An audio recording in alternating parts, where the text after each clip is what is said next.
ఏమొచ్చిందంటే అందరినీ ప్రొవైడ్ చేయడానికి రెండు సమస్యలు కొంతమందికి ఇవ్వగలిగాను. ఇచ్చి ఈ అలయన్స్లో భారతీయ జనతా పార్టీ కోరుకోవడం వల్ల కొన్ని సీట్లు వదులుకోవాల్సి వచ్చింది అదనంగా. దాంట్లో కొంతమంది మన వాళ్ళే నష్టపోయారు. మధ్యవర్తిత్వం వహిస్తే ఏమి నష్టపోతామో నాకు బాగా అర్థమైంది. ఇప్పుడు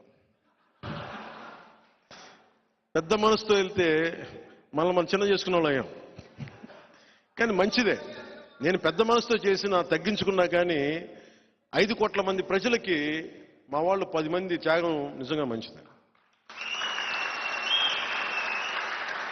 విదురు నీతిలో ఒకటి ఉండదు.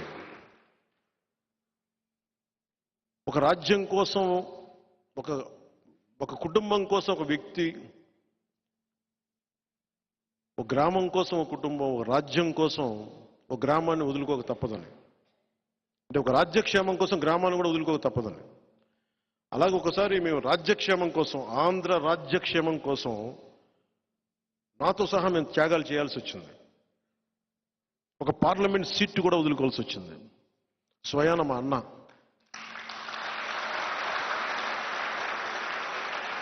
మా నాగబాబు, నాకు హిస్టరీ పాఠాలు నేర్పించిన నా టీచర్, నాని పాల్కీవాల్ అనే గొప్ప లాయర్ని నాకు పరిచయం చేసిన వ్యక్తి, ఒకలా నా టీచర్. నాకు ఆయనకి మాట ఇచ్చి కూడా నేను ఈ పొత్తులో దాన్ని త్యాగం చేయక తప్పలా. అలాంటిది మా అన్న ఈరోజు పొద్దున లెటర్ పంపించాడు. ఏం పర్లేదు, నేను నీకు అండగా ఉంటాను. నువ్వు చెప్పిన 21 నియోజకవర్గాల్లో, అంటే నువ్వు చెప్పిన 21 నియోజకవర్గాల్లో మన అందరి అభ్యర్థుల కోసం కృషి చేస్తాను. నువ్వు ఎక్కడైతే అలయన్స్ పార్ట్నర్స్ ఉన్నారో ఎక్కడికి వెళ్ళమంటే అక్కడికి వెళ్ళి నేను పనిచేస్తానని మనస్ఫూర్తిగా మా అన్నయ్య నాగబాబు గారికి నన్ను అర్థం చేసుకున్నందుకు ప్రత్యేకంగా నా కృతజ్ఞత. అది ఎందుకు చెప్తున్నానంటే త్యాగాలు చేయకుండా ఎవరూ లేవు. వీటన్నిటి వెనక రాష్ట్రం బాగుండాలని ఒక ప్రయోజనం. కొంతమందికి వచ్చినాయి, కొంతమందికి రాలేదు. రేపు పొద్దున ప్రెస్ మీట్లు పెట్టి నన్ను తిడితే నేనేం బాధపడను. నేను మీ ఆవేదన అర్థం చేసుకోగలను. కానీ స్థాయికి మించి చేస్తే మటుకు క్రమశిక్షణ చర్యలు తప్పవు. ఎందుకంటే నేను నన్ను వ్యక్తిగతంగా ఏదైనా తిట్టండి, పొత్తు ధర్మాన్ని మటుకు ఆ స్ఫూర్తిని చంపగలను.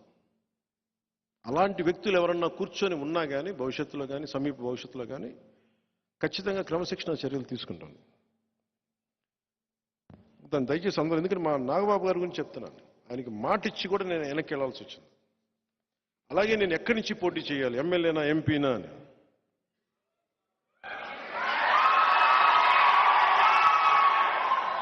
మీరు చెప్పండి. ఒక నిమిషం ఆగండి. ఒక నిమిషం.